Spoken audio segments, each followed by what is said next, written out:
Nah, kemudian di pembahasan selanjutnya, tawakal ciri orang beriman. Ya, karena akan sulit sekali kita menyerahkan urusan kita kepada Allah. Kalau kemudian iman kita tidak cukup. Karena kebanyakan manusia itu merasa lebih yakin terhadap kemampuan dirinya. Lebih yakin terhadap kemampuan dirinya, ini yang jadi masalah. Makanya laki-laki manusia ketika dia merasa sanggup menyelesaikan semua urusannya sendiri, tanpa perlu menyandarkan urusannya kepada Allah Subhanahu wa taala, nah dia pasti akan melampaui batas. Makanya di surat Al-Alaq, kalla innal insana layatgha. Sekali-kali tidak. Sesungguhnya manusia pasti akan melampaui batas. Ar-ra'ahu staghna.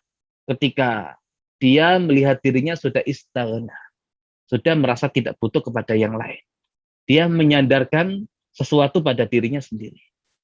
Ya, bagaimana kemudian Qarun ketika Allah Subhanahu wa taala berikan dia rezeki yang sangat banyak, tapi kemudian Allah Subhanahu wa taala binasakan hartanya, sebabnya karena dia menyandarkan urusannya kepada dirinya sendiri.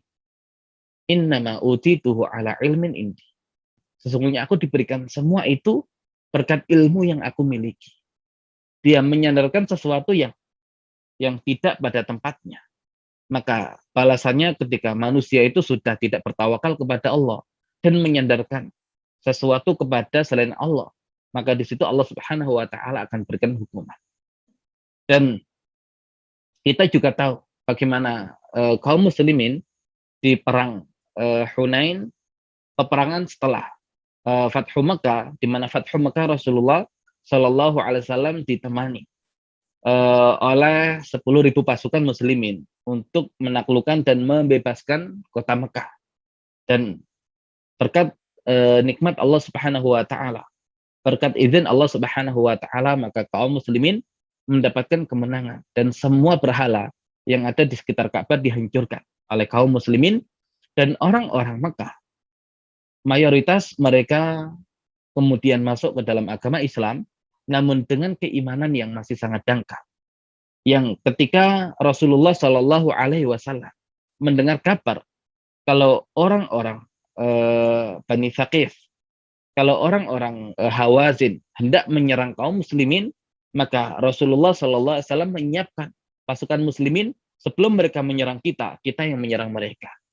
Dan masalah terjadi ketika orang-orang Quraisy yang jumlah mereka sekitar 2.000 orang dengan kondisi yang baru masuk Islam, ketika ditinggal ada potensi mereka murtad kembali dan menyerang muslimin dari arah belakang.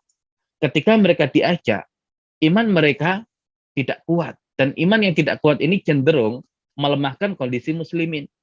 Namun Rasulullah SAW mengambil resiko yang lebih kecil, yaitu mengajak mereka berperang, walaupun keimanan mereka belum terlalu kuat. Ya, makanya ketika mereka melihat sebuah pohon yang dahulu digunakan untuk menggantungkan senjata-senjata oleh bangsa Arab sebelum mereka berperang untuk mendapatkan keberkahan, maka mereka juga meminta kepada Rasulullah, ij'al lana zat anwat kama lahum zatu anwat. Wahai Rasulullah, tolong buatkan kita zatu anwat, tempat untuk menggantungkan pedang. Seperti mereka juga punya zatu anwat, pohon khusus yang digunakan untuk menggantungkan pedang. Ya, maka Rasul mengatakan, kalian meminta seperti yang diminta oleh Bani Israel kepada Musa. Ya Musa, ij'al lana ilahan kama lahum alihah. Wahai Musa, buatkan Tuhan bagi kita seperti kaum-kaum itu punya Tuhan-Tuhan. Ya, dan Nabi Musa kemudian mengatakan, innakum qaumun tajhalun. Sesungguhnya kalian itu adalah kaum-kaum yang jahil. Dan tidak berhenti di situ. Kemudian orang-orang yang baru masuk Islam mengatakan, lan naghlibal yaumin qillah. Hari ini kita tidak mungkin dikalahkan oleh jumlah yang sedikit. Jadi mereka merasa muslimin dengan jumlah pasukan yang sangat besar, yaitu 12.000 pasukan, tidak akan mungkin kalah berhadapan dengan pasukan Bani Thaqif dan Bani Hawazin. Ya, tapi ternyata kita tahu di awal perang Hunain, muslimin Allah Subhanahu wa taala berikan kekalahan, walaupun akhirnya mereka menyadari kesalahan mereka dan Allah Subhanahu wa taala berikan pertolongan dan muslimin mendapatkan kemenangan. Tapi ketika menyandarkan kekuatan mereka pada diri mereka sendiri, yaitu jumlah yang banyak, maka Allah Subhanahu wa taala tidak memberikan pertolongan kepada mereka dan itu menjadi sebab kekalahan. Makanya lagi-lagi ketika orang yang beriman dia tidak menyandarkan urusannya kepada Allah, maka bermasalah dia dengan imannya, dan kalau sudah demikian Allah Subhanahu wa taala tidak akan berikan pertolongan. Makanya Allah Subhanahu wa taala menjadikan tawakal ini menjadi ciri bagi orang-orang yang beriman. Di surat Al-Anfal ayat yang kedua, Allah Subhanahu wa taala berfirman, "Innamal mu'minun." Sesungguhnya hanya orang-orang yang beriman itu, ya, jadi kata innama artinya bukan sesungguhnya tapi hanya. Jadi sesungguhnya kemudian ada hanya. Makanya sebagian mengartikan hanya saja. Orang-orang beriman itu alladzina idza dzukirallah wajilat qulubuhum. Orang-orang yang ketika disebut nama Allah Subhanahu wa taala maka wajilat qulubuhum. Ya hatinya bergetar. Ya hatinya merasa takut. Wa idza tuliyat 'alaihim ayatu zadatuhum iman. Ketika dibacakan ayat-ayat Allah Subhanahu wa taala, maka bertambah keimanannya, wa 'ala rabbihim yatawakkal. Dan hanya kepada Rabb mereka bertawakal. Dan Allah Subhanahu wa taala membatasi keimanan dengan kata innama dengan 3 ciri. Pertama, orang-orang itu ketika disebut nama Allah kemudian muncul rasa takut yang luar biasa, kemudian ya bergetar hatinya. Kemudian ketika mendengar ayat-ayat Allah dibacakan, kemudian bertambah keimanannya. Dan hanya kepada Allah Subhanahu wa taala mereka bertawakal.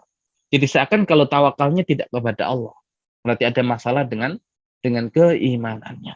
Terlebih keimanan kepada Allah Subhanahu wa taala Al-Wakil. Maka kalau kemudian kita beriman kepada Allah Subhanahu wa taala Al-Wakil, sebagaimana yang dijelaskan oleh para ulama tadi, siapapun yang menyerahkan urusannya kepada Allah, pasti Allah jadikan urusannya itu selesai.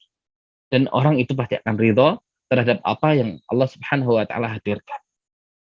Nah, ini